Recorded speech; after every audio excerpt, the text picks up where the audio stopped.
Hey everyone, welcome. Welcome to the show. Hope you're all doing well. Welcome. So good to see you all on the stream tonight. Should be a good one. Lots to chat about as always. All right, let's kick things off. Hope you're all doing well. My name is Tom. Welcome to the EV show by Ludicrous Feed Live. Today is the 22nd of May, 2024. Nice of you to join us tonight. Let's say hello to our co-host for this evening, of course, which is Mr. Riz from Carloop. Hello, Riz. How are you this evening? Hey, Tom. Yeah, going well. It's a bit chilly here in Melbourne, but there's warmer parts of the world. What's it like up in Sydney? Yeah, it's been good this week. A bit of sunshine after all the rain that we had. So, yeah, nice to see the blue sky out again this week. So, not very happy to be here tonight, though. Nice, cool evening as always. So, well, Riz, let's say hello to some of our regulars as always. Nice to see so many people joining us in the live chat so early on in the show. So, we've got H2 Rider. Hello there. Hello, Ray. Nice to see you. Hello, Mark B. Hello, Tassie EV. Hello, Jeanette Lamb. Hello, Richard Laxton. Nice to see you. Test drove the new Model 3 Performance today in Mulgrave. It was sweet, but needs a better battery. Yeah, I got a chance to drive it this week as well, so looking forward to bringing that video to you guys very shortly. Had a lot of fun with it. Hello, Terry Seaton. Nice to see you. Hello, Dieter Eater, new member to the channel. Thanks, Dieter. Nice of you to join us. Hello, Stan from Kangaroo Island. Hello, Lewis. Hello, Paul. Hello, Oscreamer. Hello, Jason Oakley. Hello, Hal. Nice. Hello, Paul. Hello, Peter Cook from Chile, Canberra. Hello, Aaron Fry. Hello. And, oh, we've got someone from Finland, Riz. Prius YT. Nice one. Hello, Sensei. Hello. Hello, Markin. And thank you for liking the show for tonight, everyone. That helps the algorithm for sure. Thank you.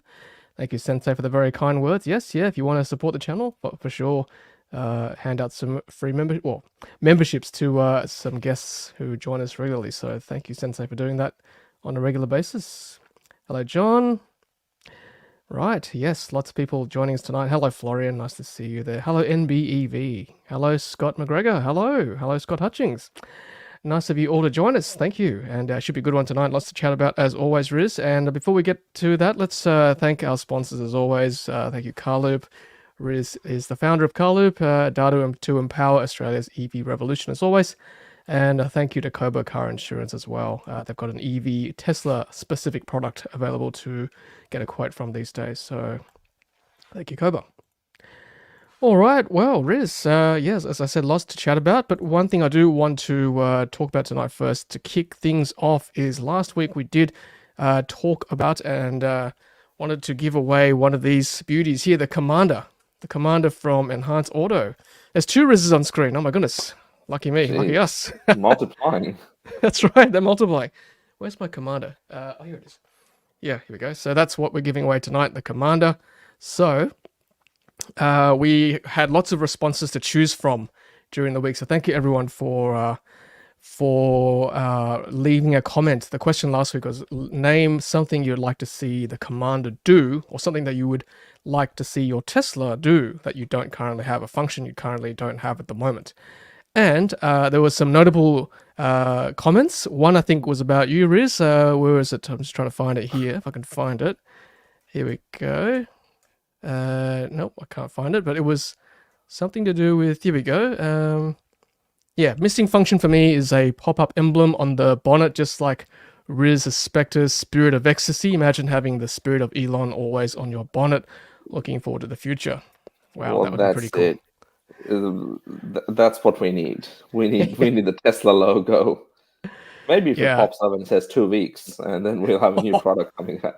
That's right. That's right. We did. I think Tesla mentioned they were going to do some sort of voice prompt. Oh, so yeah. Maybe 2 weeks is like the secret safe word that you could say.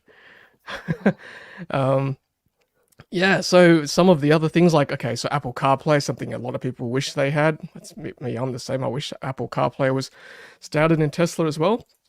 But I'm going to give the winner, well, I'm going to award the winner this comment here. Aviation Crazy 388. If you are listening or watching the show, whether it's be live or on podcast or on replay, you are the winner tonight. So the comment was, a feature in Teslas I would like to see is to be able to have profiles for the front passenger seat and or the ability to move it in all directions from the main screen. I thought that was quite clever, Riz. Quite innovative as well. So yeah, we don't actually have that profile setting at the moment for the front seats for the Tesla. So I think if the Enhanced Auto guys are watching or listening, that would be really good to have actually as a button you can press. I'm not sure whether you can do that, but I'm sure there's some way. Hopefully, maybe even Elon Musk is listening tonight, Riz. You never know. Maybe that's something he could implement. We've had him on before. Maybe on his way back from Bali or wherever he was this week, doing different activities to what we would do if we went to Bali. But it's launching Starlink, so maybe if he's watching in his private jet, maybe you can include that in the next software updates, which I believe is going to be out in about 2 weeks from now. 2 weeks, that's right. So yeah, so thank you to at Aviation Crazy 388. You are the winner for the Commander, which you can see. Where is it? Up here on the screenshot. So that's what we're giving away. So please reach out to me, tom@ludicrousfeed.com, and I will send that to you quick smart in the post. Hopefully you're in Australia. I forgot to say that. You must be an Australian resident to enter. Cool. All right. Cool. Thank you also to Enhanced Auto, the creative sexy buttons and sexy knob for that gift and that prize. Thank you, Mark. Mark agrees with us. Good selection, Tom. And thank you, Sensei, for gifting a Ludicrous Feed membership. Fantastic. Thank you very much. Josh asking, what's the Commander? Well, look up one of my videos, Enhance Auto Sexy Buttons, Sexy Knob. You'll find out what it is. It's basically programmable buttons and, I don't know, like the big dial in the middle of the command or the console that you can program functions for your Tesla that you may not otherwise have at easy access in your fingertips. Haircut, Tom. Someone's noticing. Yes, I did get a haircut this week, so thank you for noticing that. Appreciate that. Okay, so let's get on with today's story, isn't it? Riz, we can't start a show without some sort of Cybertruck spotting. I know this is your favorite segment, so let's kick things off with a gold-wrapped Cybertruck spotted in Puerto Rico. Well, if you didn't have the caption there, you might think that that's actually in Dubai or Abu Dhabi, where everything is gold, but it's Puerto Rico. I mean, that it could possibly be Photoshop, but it just looks too it's too legit. Gold wrapped, it's out there. Imagine seeing that in Queensland. I know, right? I love this little meme here too. Gold. Yeah, that's a pretty impressive wrap, I gotta say. I mean, rappers love their Cybertruck. Why not have a wrapped Cybertruck for a rapper? Like, why not gold, right? Eat your heart out, Rolls-Royce Spectre. The Cybertruck comes in gold, if you wanted to. Wow, that's full on. Riz, would you drive this around? East, is it East Toorak? That's where you are, right? Yeah, East Toorak. Look, it's either that or black on black Spectre. So, if we're talking about driving a sleeper, then it has to be the Spectre. But if we want to stand out, not far from where I live, there's a street called Chapel Street, and Chapel Street is known for chap laps, and we could possibly be doing chap laps in this gold. It will be glistening and shining, regardless of the time of the night you're doing chap laps. Riz, if you're doing chap laps, once you get your Cybertruck, call me. I'll come flying over to Melbourne. I'll be sitting there and filming. Definitely. We'll make it happen. We can see the this person here taking photos right there. That's your gentleman. Well, I'm not sure if that's the owner, but that's the person taking the photo. You can see there in Puerto Rico. Nice. Let's move on with more Cybertruck spotting. So yeah, just regular celebrity spotting now with Jay-Z and Beyonce and their kids getting driven around in the matte black Cybertruck. I mean, if you're going to have a Cybertruck, why drive it? Why not let someone else drive you? That's the way to go, right? Oh, nice. There we go. And one more Cybertruck spotting. There we go. NFL player Isaiah Simmons wrapped his Tesla Cybertruck in matte white with white wheels. Wow. So from black to white now? Wowee. That is something else, huh? Just basically fully customizable. Like this vehicle hasn't, like it's been on the market for less than 6 months, and it's already had that many customizations and modifications to it. Um, yeah, it took like the Japanese industry decades to get that sort of modification with side skirts and different paints. But yeah, this is happening now. Yeah, the customization to this vehicle knows no ends, knows no bounds. Limitless, I dare say. There you go. Thanks, Riz, for sharing these. I look forward to next week's Cybertruck Watch on Ludicrous Feed Live. Yeah. All right, sticking with Tesla news, but a bit more serious now. We've got, of course, if you've been following Tesla news this week, we know that the Model 3 and Model Y rear-wheel drive variants have dropped their price, and not just by a little bit, by a significant amount in Australia. MSRP before on road. So we're talking like $4,000 to $5,000 drops, which is like almost 10% of the price here in Australia. So, Riz, what is going on? Why is Tesla so cheap all of a sudden? Well, I think it's more to do with supply and demand. Like the demand is a little bit low, and that's for EVs all around the place. But we're talking about like, the Model 3 refresh or Highland that's been around for, I think customer delivery sort of started in late December. So only less than 6 months in, it's had a huge price cut, and it's such a good value vehicle if you're looking for a sedan. Um, it puts the both, and Model Y being so popular already, 60 grand, 61,000 drive away in most state and territories. It's a bit of a steal. Yeah, that's right. It's not stainless steel, but it is a steal. I There's- mean, we're talking $55,000, 900 for a rear-wheel drive Model Y, and a $54,900 for a Model 3. So, look, it just goes to show. I mean, were the incentives in New South Wales and Victoria, the two biggest states, probably the two highest purchasing states for Model Y, Model 3, were those rebates propping up the price in Australia for those, 12, whatever, 18 months we had them? Well, it's yeah. I think other things were like things were a little bit more expensive to produce at that time. Lithium prices were skyrocketing, and a whole lot of other things were going on, supply chain issues and stuff. What's scary about this is not so much that, okay, if you're in the market for a new car and an electric car, this is very, very compelling. It's the best we've ever seen it, right? You get so much more in the vehicles than you did if you bought one 12, 18 months ago. But those vehicles that were purchased prior to that still have a lot of technology in it. So, yeah, maybe, Tom, as you say, it's to do with the state and territory sort of rebates. But at the same time, the overall global market is a bit soft now. Interest rates are high. People are finding people are happy to keep their cars a bit longer. So yeah, anyone looking to buy, it's great value. If only they'll drop the price of the performance by another 5 grand, then it would be very, very compelling. But that's just been launched. So yeah, it's really, really good value. I don't know. It's very hard to tell whether prices will go up from here or whether they'll stay like this for the rest of sort of winter in Australia.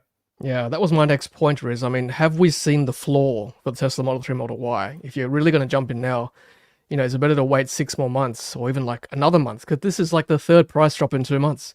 Are we going to see the floor cave in again? Are we going to see a sub $50,000 Model 3? Like, that's quite a possibility, right?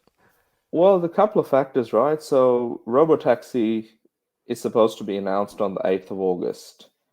And between now and possibly whenever, so Robotaxi is one product, and the other product that Elon Musk spoke about in the last earnings call was these new affordable models that will be built on the Model 3 and Model Y production line.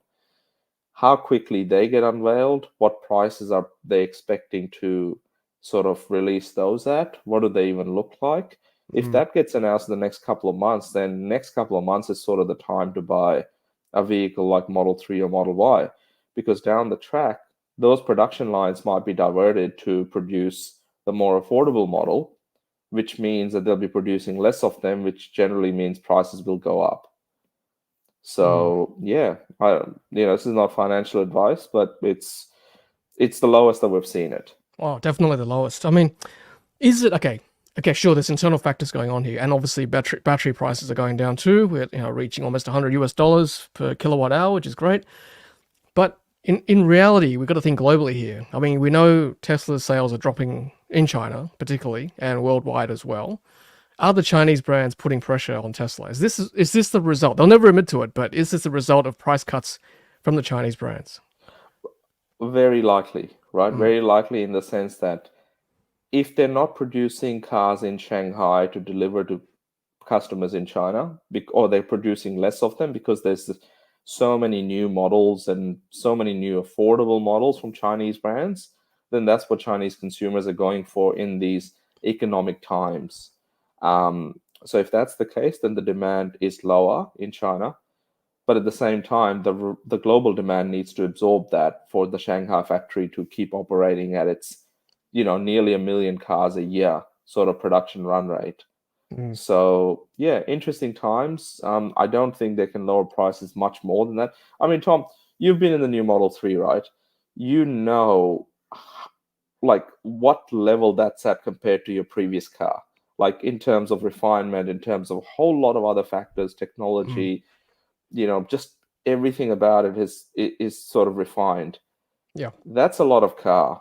I don't know many brands that make a car for, BYD Seal is very competitive, but as an overall package, there's not many other sedans for that price in the market that are compelling enough. Yeah, that's right. I'll So just quickly thank Paul for the $10 super chat. Thank you very much, Paul. Much appreciated. But you're right, Riz. I mean, I can't. For some reason, I'm under a media embargo, even though a lot of people have driven the Model 3 Performance already. But at the 3 Performance this week, I can't talk about the drive impression too much until later this month. But you're right. I can talk about the price. It's a lot of car for this money. I mean, it's hard to find a sports car for that much, $80,000, let alone a electric sports car like this, like a Model 3.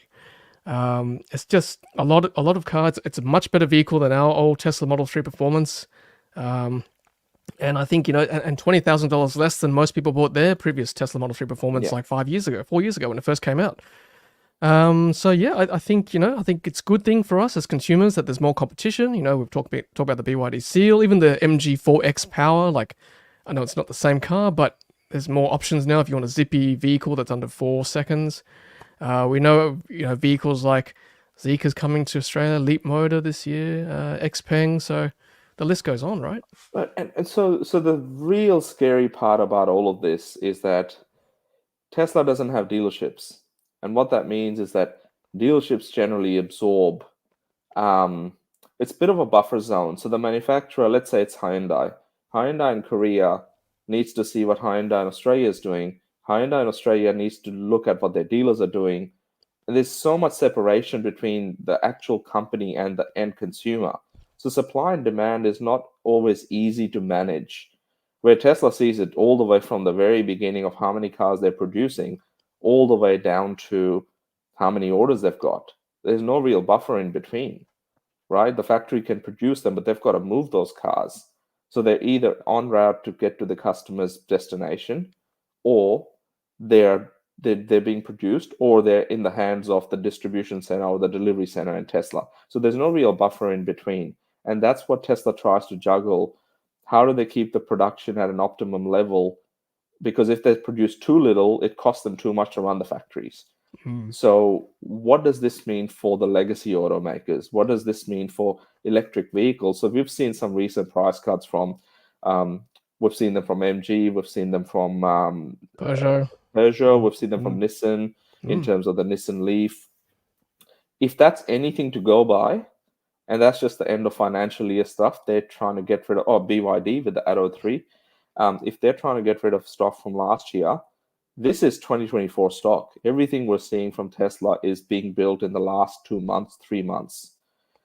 It's very scary as to what's going to happen for the legacy automakers. So, we may possibly see the Hyundai Kona for 55 grand, 50 grand drive away in 3 to 6 months' time. Mm. So yeah, it's quite interesting, but it's good for consumers, as you said, Tom.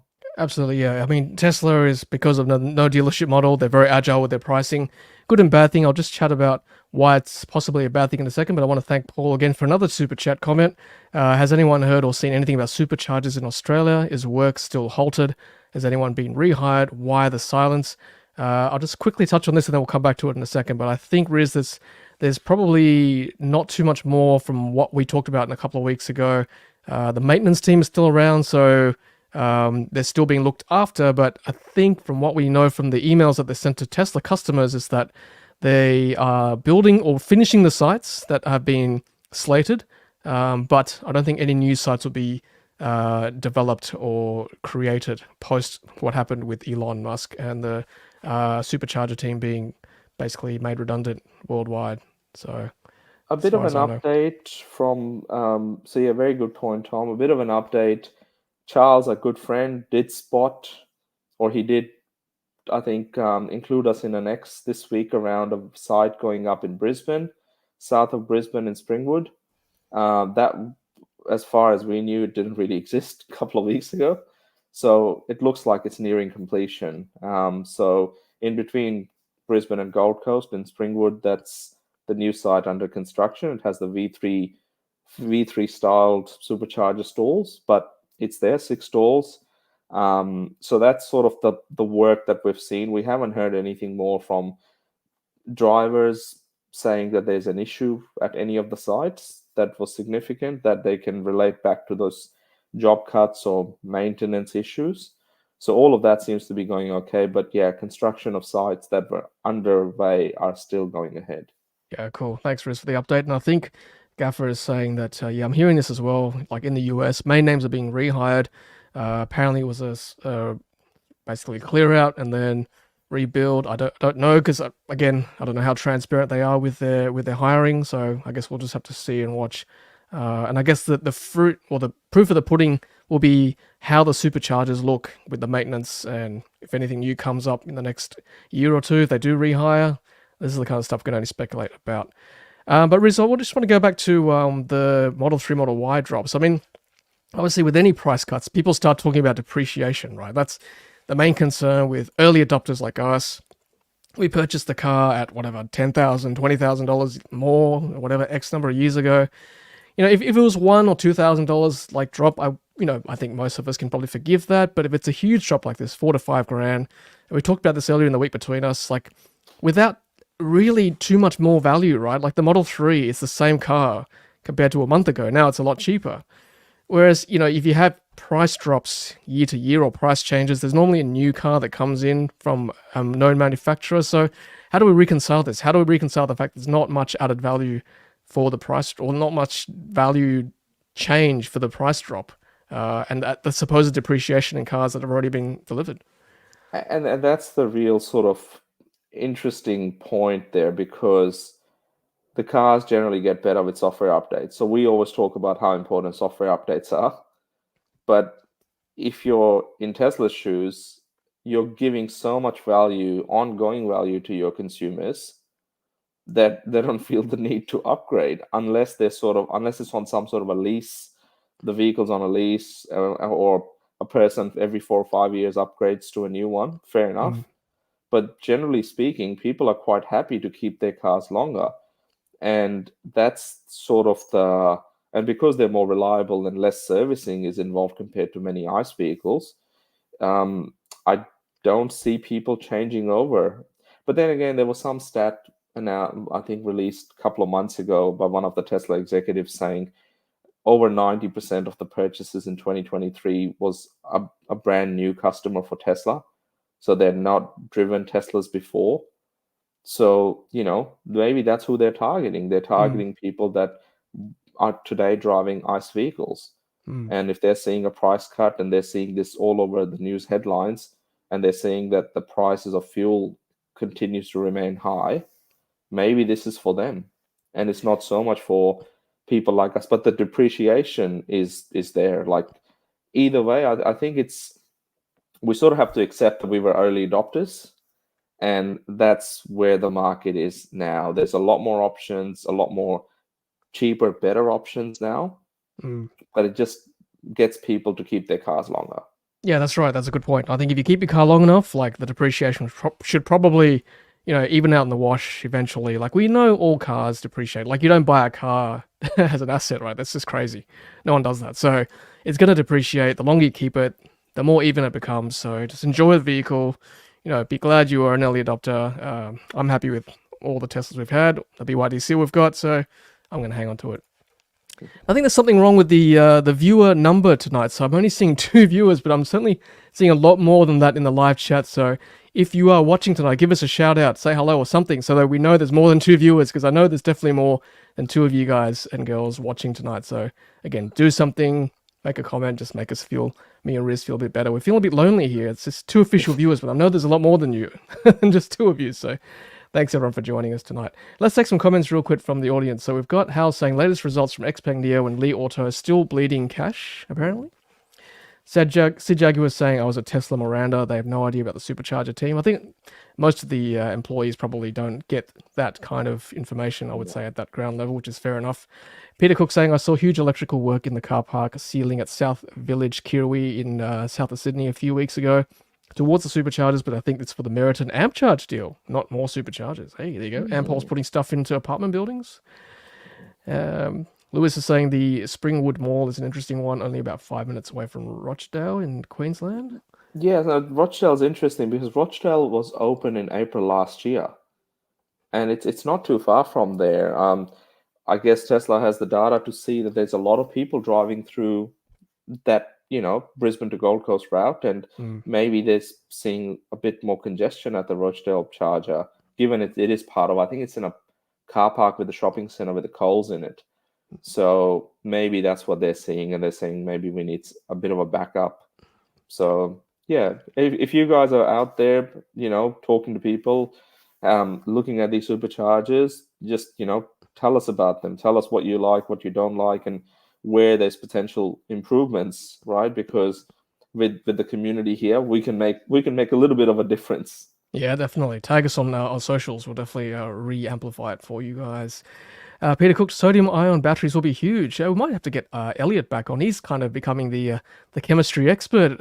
All the Chinese tech. That's what he sees. At the coalface, so to speak. That's probably not the right word. But the forefront of technology. So we'll get Elliot back to chat about that. That'd be very exciting. Ray's got a question. Where is the Cybertruck currently here in Sydney? Must be either Miranda or Parramatta. I think it might be Para at the moment. To double check that, so somewhere around, and then it's going to head to Victoria, I think, pretty soon. So, just on that Cybertruck, now we have heard from the mayor of the Gong this week. He has posted something on X straight to the top to Elon Musk saying, "Why aren't Australians allowed to sit in the Cybertruck?" And when he speaks, Elon listens. Listens. That's just right. Never know. I begged and pleaded with the Tesla staff. I even went right to the top, very close to the top in Australia, but they wouldn't let anyone in, not even media. So don't feel bad. I don't think journalists are allowed inside the Cybertruck for some reason. But such a sturdy vehicle. What's going on? It doesn't make sense. You would think people would be allowed in anyway. You can kind of peer in. Sometimes they do open the doors for you if you're lucky. So. Well, Tom, I've got one way I think you can get in. Yes.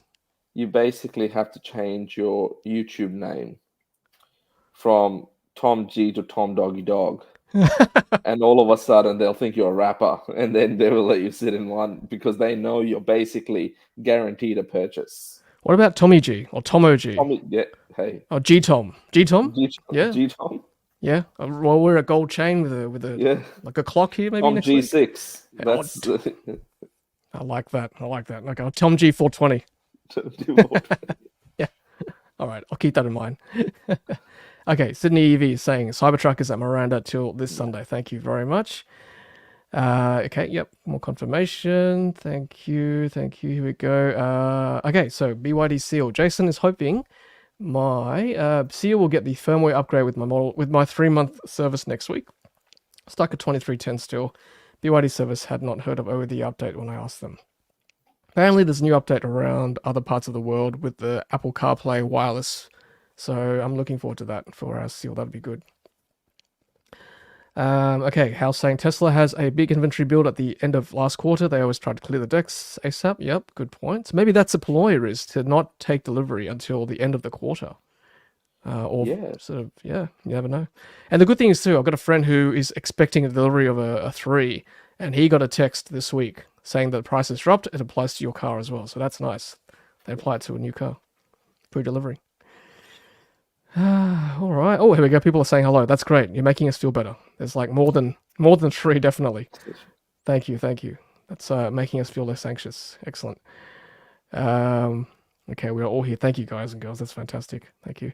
I think someone said because we talked about 2 Rizes earlier, so YouTube heard us. Uh-huh.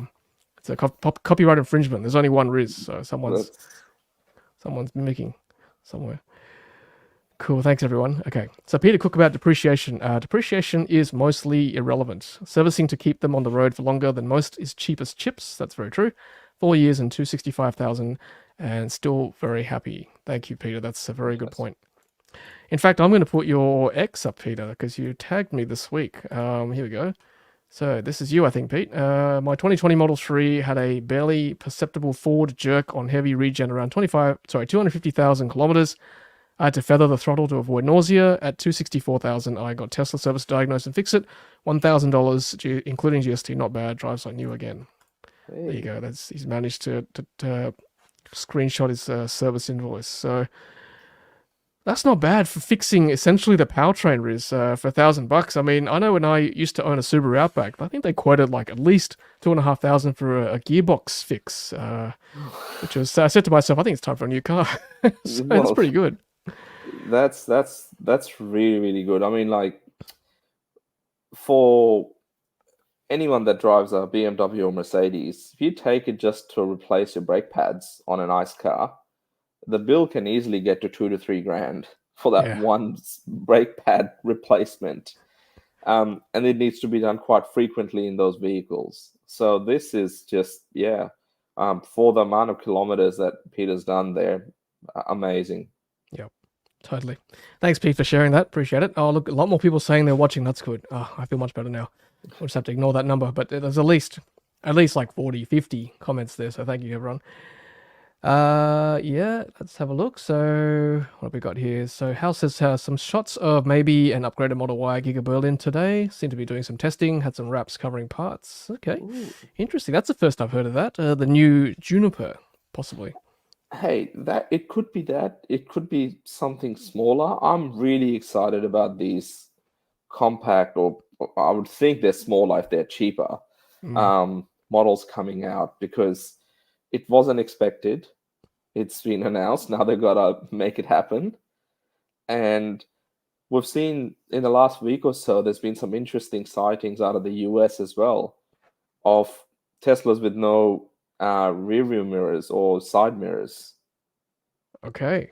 Wow. So I'll try and find a link, Tom. I'll share that. It's just worth thinking about, because things are changing, and maybe that's for the robotaxi. Maybe it's just some random testing they're doing, but it seems to be that they are really trying. What I'll do is I'll share it in our little no stalks, stuff the stalks, stuff the indicators, stuff sensors, stuff the sensors for parking, stuff the rain sensor, wing mirrors. So that's so last century. Well, rear view mirror. I mean, some of the cars already have a digital rear view mirror. Yeah. So and on the way to stuff the driver. That's right, stuff the driver. Who needs a driver? Wow. So we'll just be like, I don't know, just sitting there while the car drives us, I suppose. Yeah. Hey. Oh, here we go. I'll share this now. Thank you, Riz. I'll pop this up here. Tesla Model 3 spotted.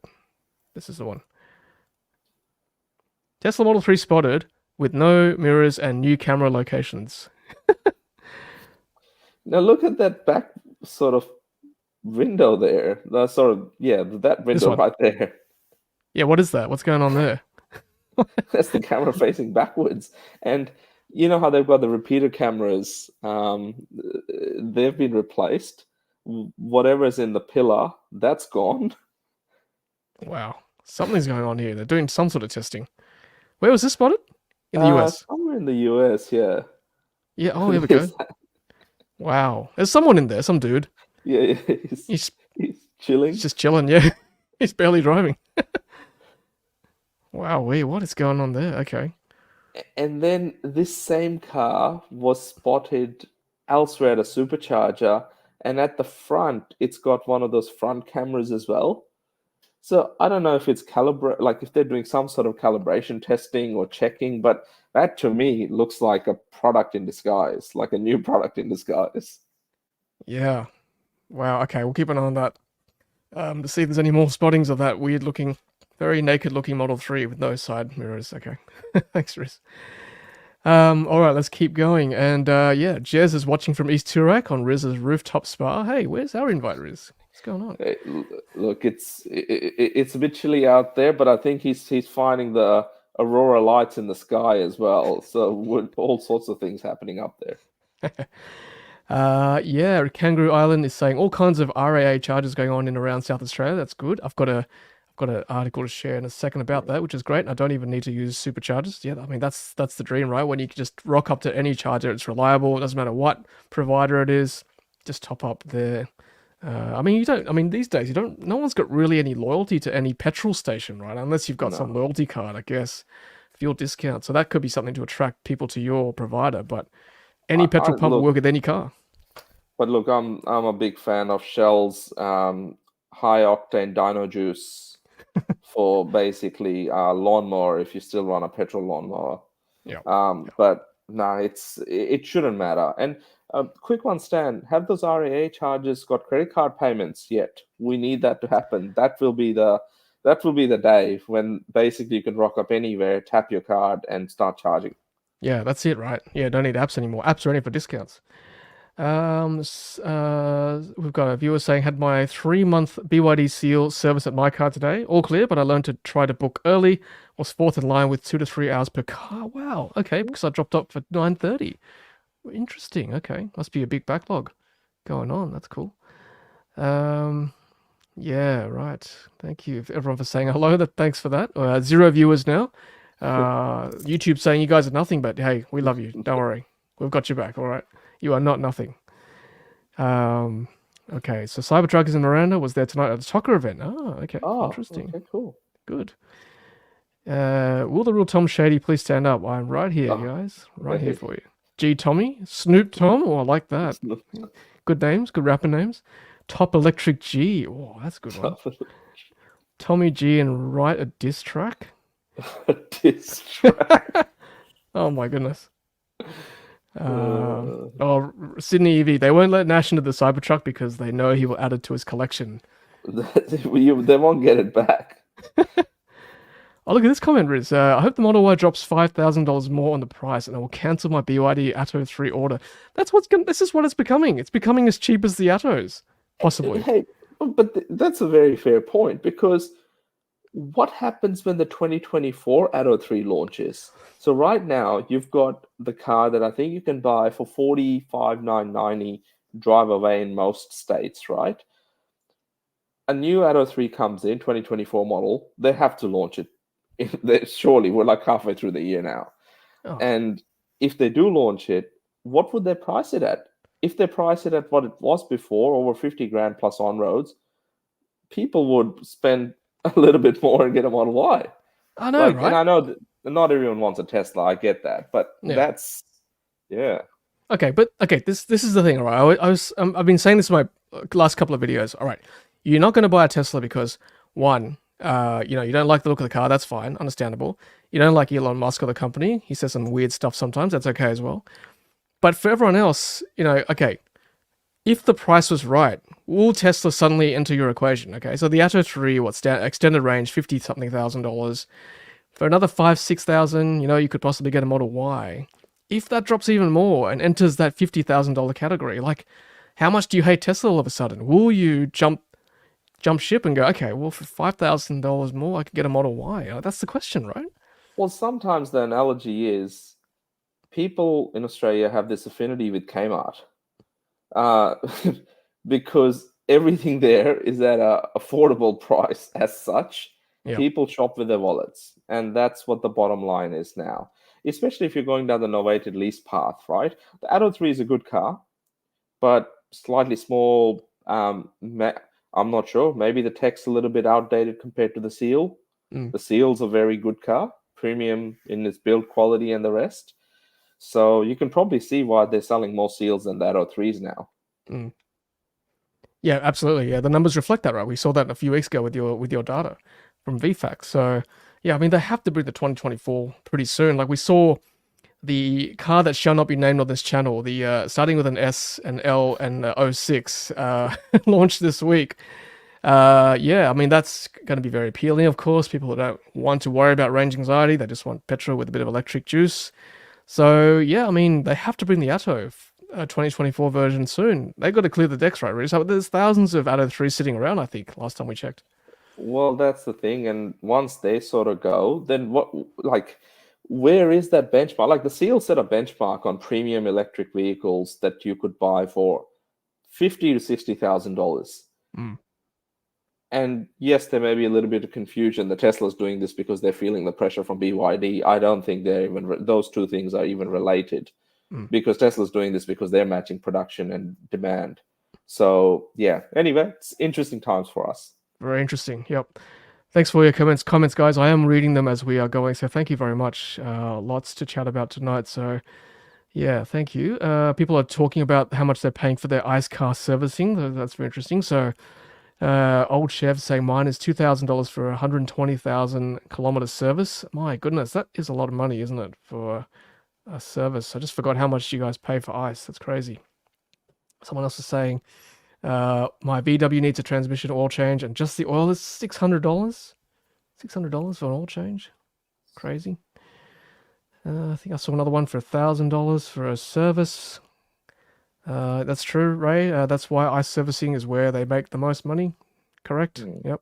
It's like buying a laser printer, and the toner costs like hundreds of dollars. The printer's like, what, $100? So you know where the money's going, right? There you go. Elizabeth is saying we own a VW ICE vehicle that's over $1,000 just to service. And that's a VW, which is like not even a luxury vehicle, right? As you said, Riz, like Mercedes, Porsche. How much are they? Car. Volkswagen, it's people's car, right? It's a people's car, Volkswagen, correct. Yeah, crazy stuff. All right, let's keep pushing on. Let's see what else we've got comments-wise. Okay, let's keep going with this. We talked about RAA. I think Stan mentioned that they are putting up charges, which is great. So this is Nirav's article. He reviewed this location in Mt Gambier, 14 EV fast chargers between Melbourne and Adelaide, which is fantastic. Let's have a look. So, and they're all chem power as well. So no tritium in sight, which is good. And this, I think, according to Nirav, this location, Mt Gambier, is a rarity because it's one of the few locations where there's more non-Tesla chargers in one spot than Tesla superchargers. So this is quite a unicorn site. It definitely appears that way. So they reckon 7 CCS plugs, and 1 CHAdeMO. Which is cool. Lots of AC backups. Also good to see. Yeah, AC backup is really important. Yep. And look, it's quite a nice site. Hopefully there are amenities nearby. Quite a pretty looking town, of course, Mt Gambier.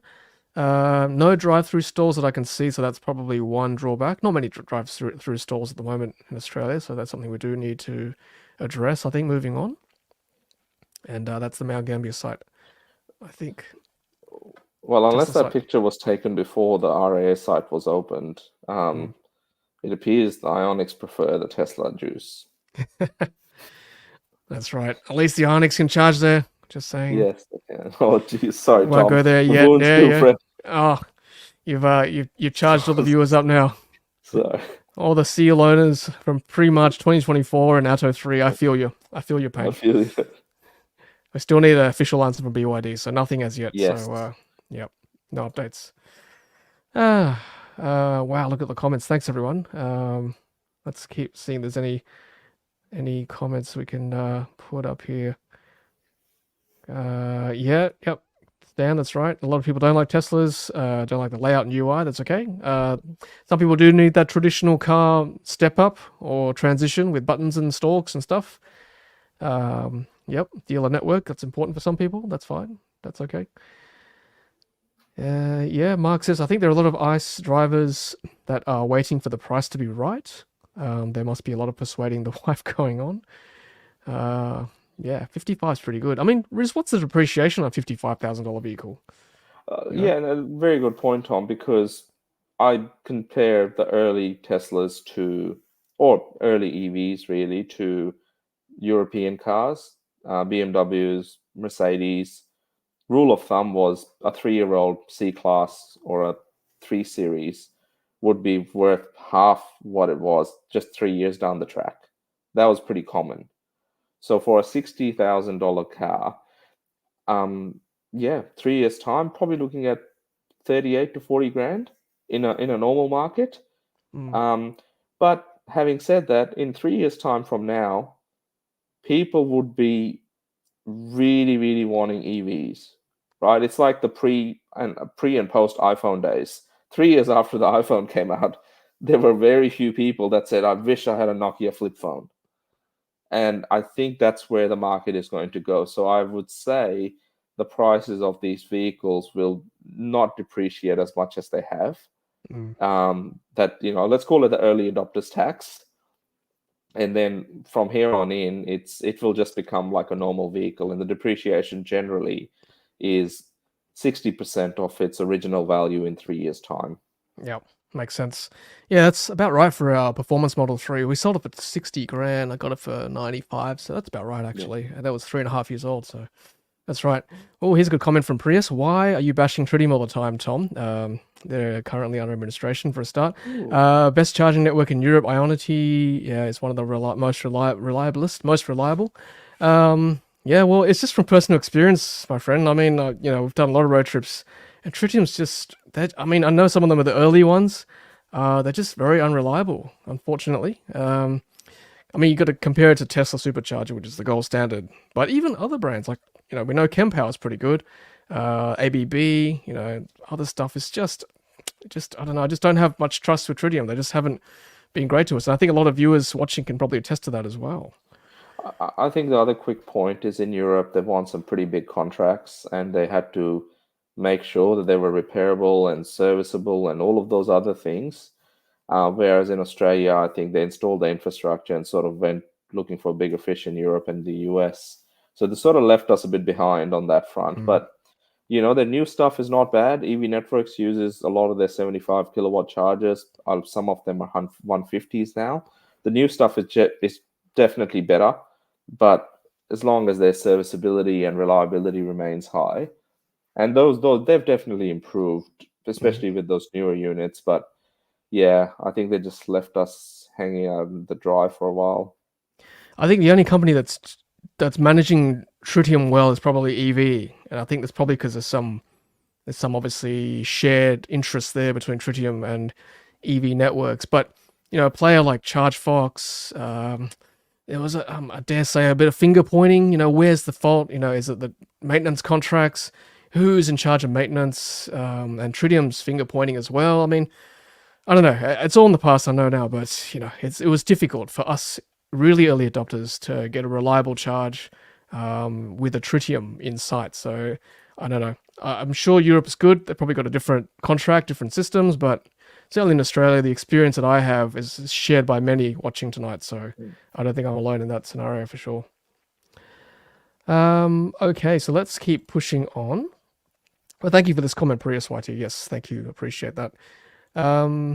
So speaking of price drops, Riz, so the Megane E-Tech, the Renault Megane E-Tech, another OEM dropping their EV pricing. So we talked about the Leaf recently, the Peugeot, Aura MG4, lots of price drops. The Leaf, so the Megane E-Tech is the next one to fall from 64,990 drive away. No, sorry, 64,990 MSRP to 54,990 before on road. So about $10,000 drop. So I reviewed this car last month, and I thought it was an okay car. Like it looks pretty good, I must say. The interior probably left me wanting more. I think it could have been done better. The tech was so-so. I certainly didn't think it was probably worth that much for the asking price, but for 54, yeah, it's getting better. Certainly not the 39,990 for the Peugeot E2008 that has pretty much run out with that price. So yeah, I don't know if anyone watching, is this suddenly attractive to you? 54,990 for a Renault Megane E-Tech. And keeping in mind, we just talked about this all night, that the Model Y is now $55,000. So, not sure about that. Might have to drop some more there, Renault. We'll see. Keep an eye on that. We'll see whether they sell them all. Yes, Scott's agreeing with me. The tritium charges are constantly down in Australia. Peter Cook's gone one step further. Tritium exports its good products to and delivers factory seconds in Australia. Ooh, okay. That's harsh, but probably fair. Scott says Kempower is the new player to watch. 100%. They certainly are. Tritium. Who maintains tritium chargers now? Good question, Paul. I don't know. Now that they've gone out of business. Almost. Well, interestingly enough, we had a good friend of the show who we haven't had for a while, James from Eon Charge. I know every time I talk to him, every couple of weeks, he seems to be running around repairing or replacing or doing something with them. So there are qualified technicians now. Those that initially did the installs and understand the product can go out and do a lot of those changes. And they seem to think that they're more reliable now than the previous generation models. But yeah, there are technicians that are doing it and keeping those chargers running. It's just, hopefully they're just backed by spare parts. Yeah, that's the problem. Spare parts, right? Thanks everyone. Lots of memberships going on here. Appreciate all the gifting going on. Really, really, thank you very much. Scott saying Bjorn Island could weigh in on his experiences with tritium in Europe too. We trust Bjorn. Bjorn we trust. Price wars are what we need. 100%. Good for us consumers. Cool. Ray saying, looks like we have a membership gifting war. That's fine by us. Me and Riz, no problem at all. Thank you very much. The Sensei's asking, do we have a date for the Rolls-Royce Spectre? All right. So, as I said, those who have missed out from last week and before didn't hear us. So I had the Rolls-Royce this week. Actually, it was meant to be yesterday, but they reached out to say it's currently interstate. I think it's actually in Melbourne, Riz, at the moment. I think someone told me. So I'm hoping next month we will have the Rolls-Royce for the day to check out. I don't know whether I'm driving it. I don't know if they trust me enough. But I will, certainly capture some footage for you guys. Yeah, thank you, Terry. Thank you, Jess. Thank you, Sensei. Lots of gifting going on. You guys are awesome. Much appreciated. All right, so let's push on with tonight's news. We've got, Tesla's full self-driving to recognize hand gestures in the upcoming update. According to employee, what kind of hand gestures? What are we talking here? Well, there's been, there's some cars, I think BMW and others have tried to use a bit of waving to, I don't know, control commands on the screen and the rest of it. But yeah, I don't know how many things we should be doing with our hands when we're driving, or at least keeping them on the wheel. So yeah. Oh, I thought it was like pedestrian hand gestures, right? Or other hand gestures from other drivers. Those kind of hand gestures. No. Okay, the driver's hand gestures, right. Okay, so the internal camera's watching you. Okay. Well, maybe this is looking at what's happening outside. Yeah, okay. So if someone's not happy with you, then maybe the car will recognize that and toot back or something. I don't know. Yeah, Peter, I agree. Yeah, I probably will need a good suit to match the Spectre. I don't know. I don't think I can match the Spectre starting at 770,000 Australian dollars before options. So I'll try my best anyway. Got the haircut, so I'll just need the suit. Exactly what I'm gonna say, Tom. You were ready and prepared, and then Rolls let you down. I was ready. Never mind. So if you flip the bird, the horn beeps as well. Hey, maybe. How does it recognize the middle finger, right? What if you're just trying to point? Don't know. Computer's pretty smart. Okay, so we've got, yes, thank you, Rahul. Rahul's tagged us on X. Our good friend Rahul used to be on the show. And he retweeted Bahar Jafari from the EV Council saying this is a historic day for Australia with the federal parliament passing new vehicle efficiency standards. Thank you very much to Bahar and his team for helping us with efficiency standards in Australia now. So the government has passed that, so that's great to see. A lot of lobbying going on in the background too. Okay. Now, Riz, what car is this? It's a Ute of some sort. Jason, good friend of the show, he's added in. I guess the caption says Kia, so maybe it is the Ute. But is that the petrol Ute? the Tasman, whatever they call it. Well, it says Kia electric pickup truck Spied. Yeah. Let's have a look at the article. Kia electric pickup truck Spied. Testing looks inspired by EV9. Interesting. Yes, we know the Tasman's for sale in Australia. I've seen the ads on billboards around. So that's the Tasman. So that'll be good. Electric pickup. So what have we got now? We've got this EV9 Ute. We have the Tasman, which is probably ICE and plug-in hybrid. We have the Ranger plug-in hybrid potentially coming. We have the Shark from BYD plug-in hybrid. I think LDV. JAC and a couple Radara is full electric. Yep, Geely. Yeah, really as such. So yeah, a few more options to come. Whether any of them will be successful or not, we will find out. And of course the right-hand drive converted Ford Lightning, F-150 Lightning. Yes. From Brisbane. So that's apparently going to be selling soon. And of course our good friends from Toyota prepping the first electric pickup, the Hilux BEV. It's happening. It's all happening. And look, to be fair to Toyota, if they actually are serious with this car, and is it going to be a BYD collab? Like, is it going to have a BYD blade battery? Because if they do, I mean, that's, suddenly I'll sit up and take notice too. Like, this is quite a serious vehicle. We know the Hilux sells well for a reason, so electric Hilux, I mean, that would make sense, right? So they've got a hydrogen fuel cell Hilux prototype. So where's the all-electric one? So that'll be good. All right, we'll keep an eye on that one for sure. Okay, and this is, speaking of Toyota, this is our ad. The Rolly buy an EV from Toyota. Well, not an ad, it's a mock-up ad. But yeah, go check that one out. That was quite funny. I saw that actually. And we saw this week, Riz. Polestar to move to dealers down under in Australia.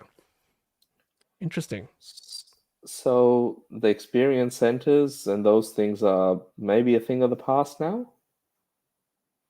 Yep, that's right. There's one in Melbourne. I've been to that one in Chadstone. Yeah. They're saying there's one in Sydney, but I don't know where it is in Sydney. I thought they were going to build one in the north of Sydney. I haven't seen it yet.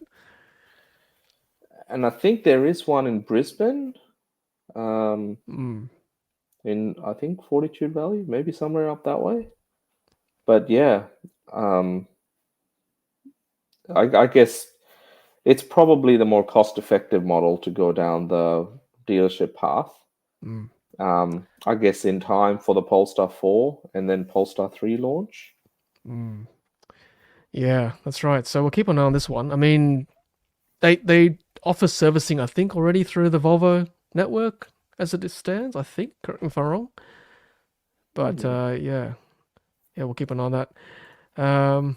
Peter's saying the BYD PHEV Ute will be a disaster. They won't sell enough to maintain a servicing network. Okay.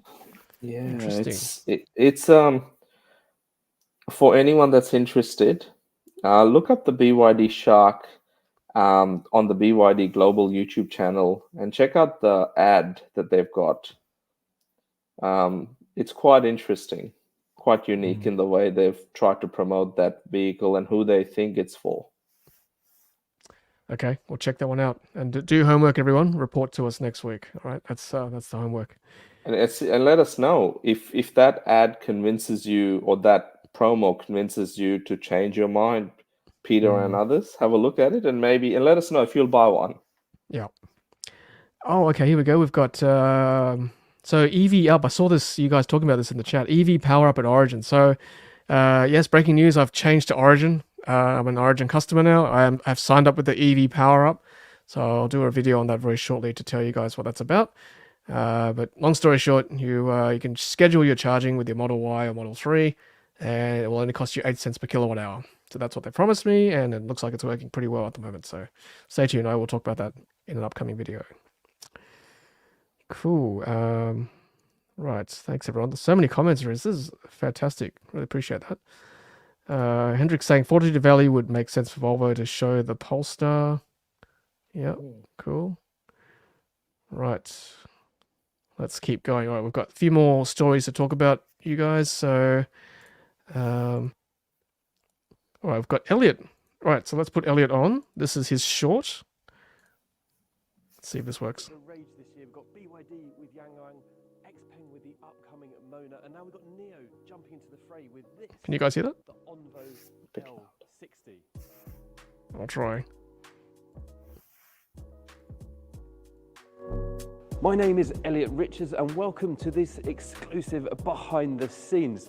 I want to find out if Neo has what it takes to crack the mass market with this, the Onvo L60. So let's find out what it's all about. Sub-brands are all the rage. Okay, so Elliot, our friend Elliot, is talking about the Onvo L60. Is this a Model Y or Model 3 This year we've got size vehicle? Why? Model Y, okay. So, is this coming to Australia? This is the thing, right? With the way things are looking, I think it's going to be launching in China, maybe in 3 months' time. Mm. And Neo, so far as I know, have not made any entry into a right-hand drive market. Mm. So probably 12 to 24 months away at the earliest. This car, I mean, go and check out Elliot's video. He's done an awesome job at explaining all the things that it has, and it's quite unique. Neo's generally been playing in the very premium Mercedes, Porsche sort of territory when it comes to the type of vehicles they've been launching. So this is their more affordable sub-brand. Looks are a bit interesting with certain angles, but apparently it has a very low coefficient of drag, lower than most, I think lower than a Model Y. So it's supposed to be more efficient, but there's no drive tests to actually highlight that actually means that it is going to be a very efficient car. Yeah, looks good. I mean, yeah, it's a Model Y competitor. We've got, where XPeng's coming. We've got a few other brands entering the market too. So yeah, why not another one, right? The more the merrier. We might see the Model Y drop in price even more. Hey. Yeah. All right, so let's move on. And Riz, I think one of our viewers shared this with you this week. The Mercedes EQV spotted charging. Yeah, I believe Graham sent that through, and yeah, good to see. I did have that car last year briefly. Very luxurious. It's really, really nicely built, but there's not many. I think they start at about 150,000, go upwards from there. It's for that real, the airport transfers, but the luxury airport transfer sort of market.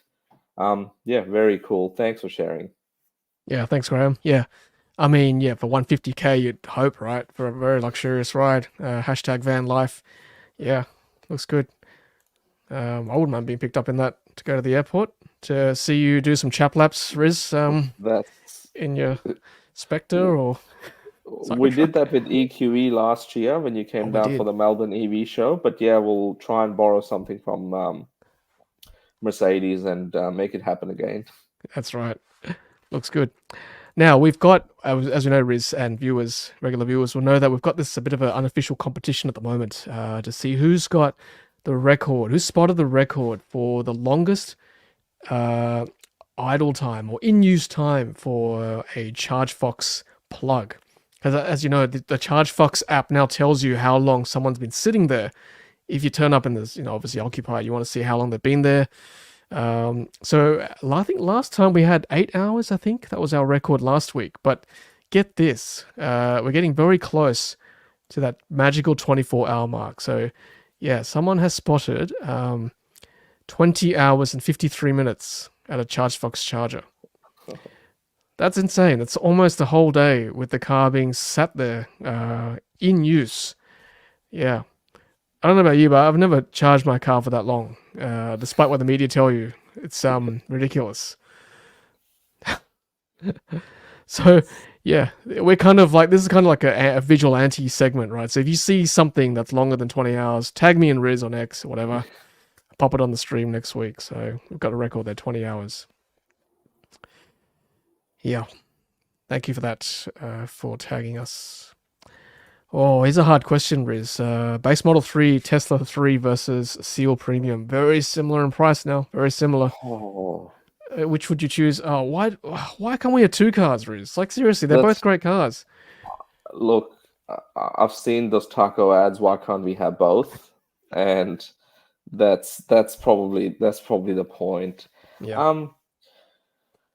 At the personally at the price that the new Model 3 is at, and the premiumness and the supercharger network and all of those other things, which the new seals will have access to the open ones anyway. I think that the Model 3 is a better value car. Having said that, Seal Premium is exactly what it says. It's premium. So if you want a bit of comfort, that long range, they look really cool on the road. It doesn't look like any other Tesla. Then yeah, the Seal's the way to go. So it's, depending if it's your first EV or second EV, or if you're recommending it for somebody, and the type of travel they do. If they do long distances, will utilize the supercharger network, go with the Tesla. Otherwise, they're both really good cars. Yeah, that's right. I've just watched my video. I've laid out all my reasons already, but in summary, I think the Tesla infotainment software is just like first in its class, unbeatable. Obviously, you got the supercharging network. I know some of the network is open now to all EVs, but if you want ease of use for road tripping, you can't go wrong with the Tesla. Like if you're just going to use for the road, like for the urban roads or for city driving, I don't think it really matters. Both are great cars. Like the Seal's probably got arguably a better interior. I call it my Chinese Mercedes for a reason. It's very nice on the inside. It's got Apple CarPlay, wireless coming.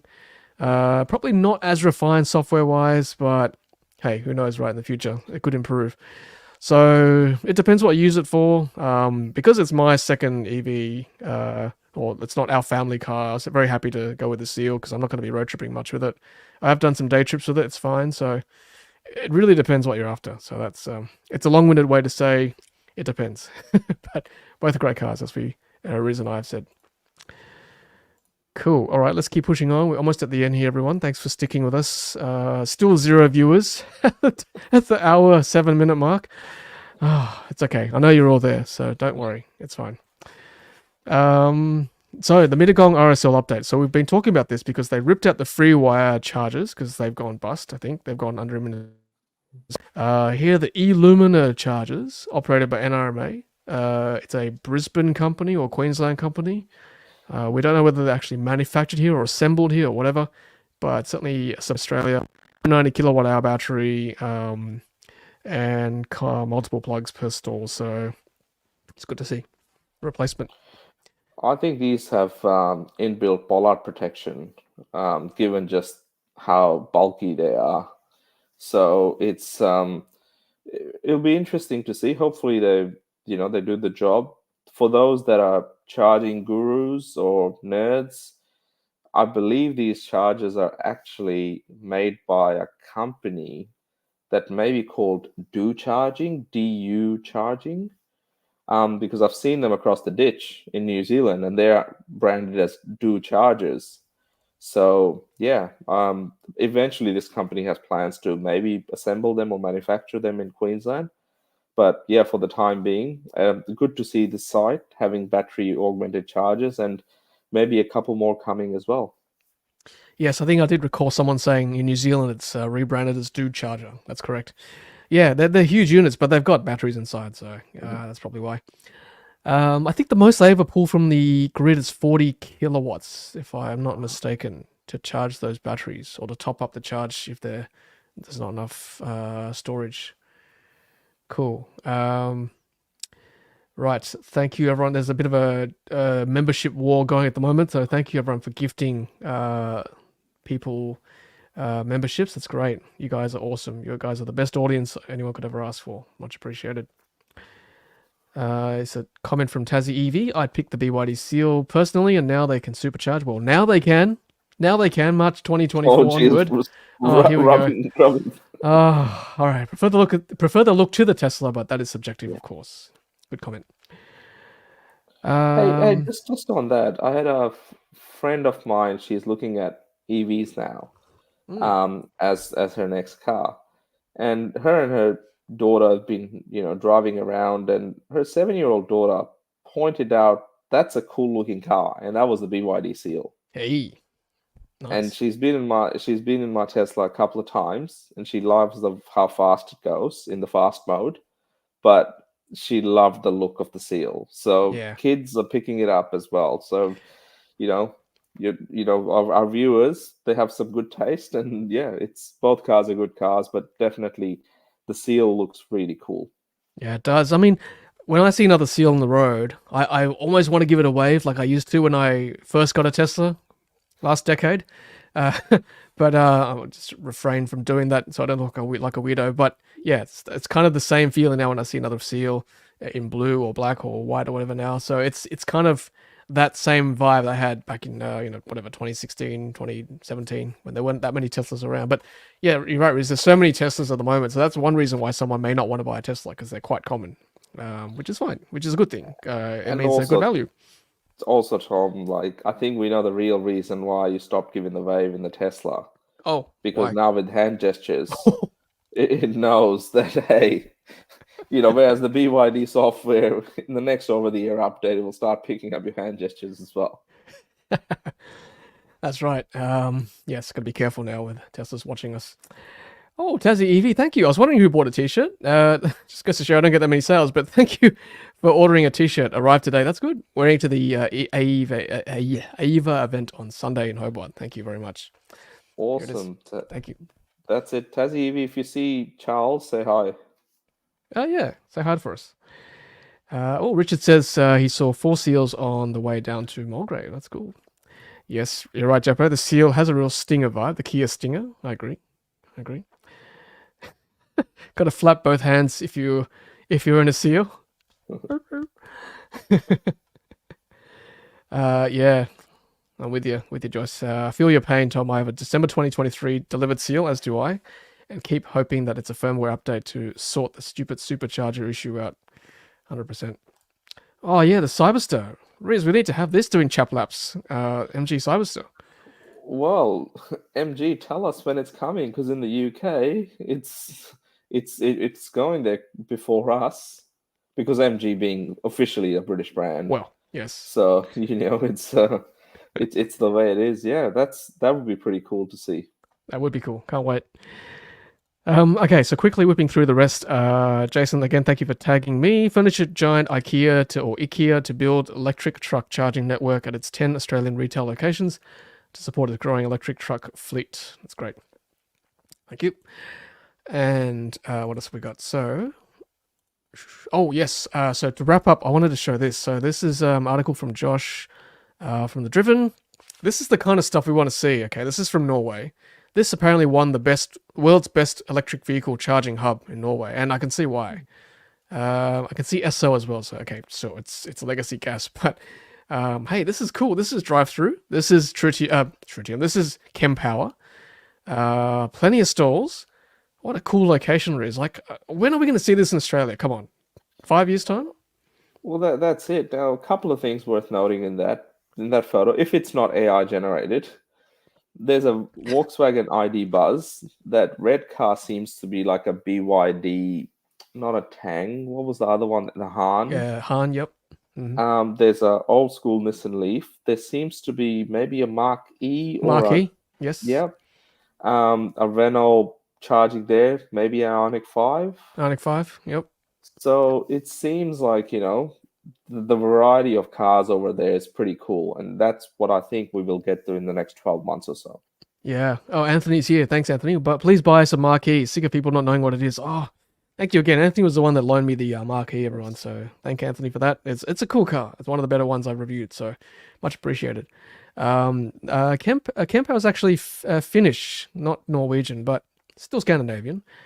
Yeah, so looks like Kempower is the go-to at the moment. That is so cool. Like, that's 1, 2, 3, 4, 5, 6. It's countless. It's like more than 15 maybe lying around. So that's amazing, right? We can only hope this is going to be the norm in Australia this decade. You've got 6 more years to see this happening. Hoping to see something like that in the UK for our winter break when we were over there. So I will go check that one out. What's it called? For GridServe. They do some EV hubs over there. Yeah, cool. All right, let's keep pushing on. Oh yes, I should probably show this. So this is some what's a word for this person without sounding rude? But this is weird. Like, this obviously is from a Tesla Sentry Cam, and this person's walking by. There is his face right there. He just rips off the plate of this this car. I mean, the person who posted this, I don't think that was his car, but it was someone. This was this person here. That was his car. So I don't know. I mean, surely people now know not to mess around with a Tesla or do anything dodgy around a Tesla because the camera is going to pick you up. Yeah. Like, just don't touch someone else's car. Come on. It looked like this person was going to work or to the gym or something. Like, Yeah. it's not the kind of person I would have expected to vandalize a vehicle. To be honest with you, you just never know, right? So anyway, there's his face. Screenshot it if you must. Help out the person whose car got vandalized. What a shame.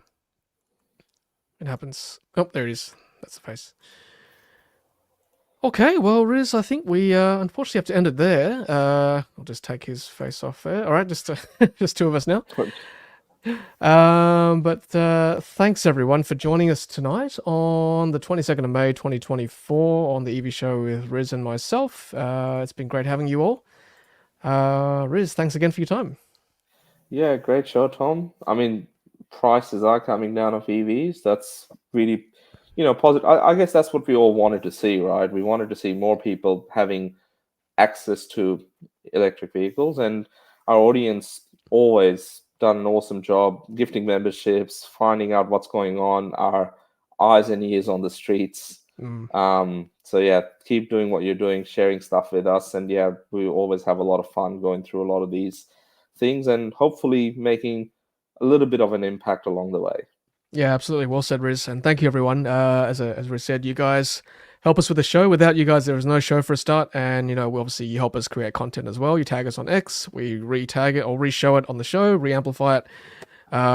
Good, bad, ugly. We deal with it. It is what we do. Anything to do with EVs, we will definitely talk about it on the show. So you are now updated. They are the major stories for this week. So on behalf of Riz and myself, thank you very much. Have a great night, and we shall see you all next week. Have a great night, everyone. Take care, and happy charging. See ya.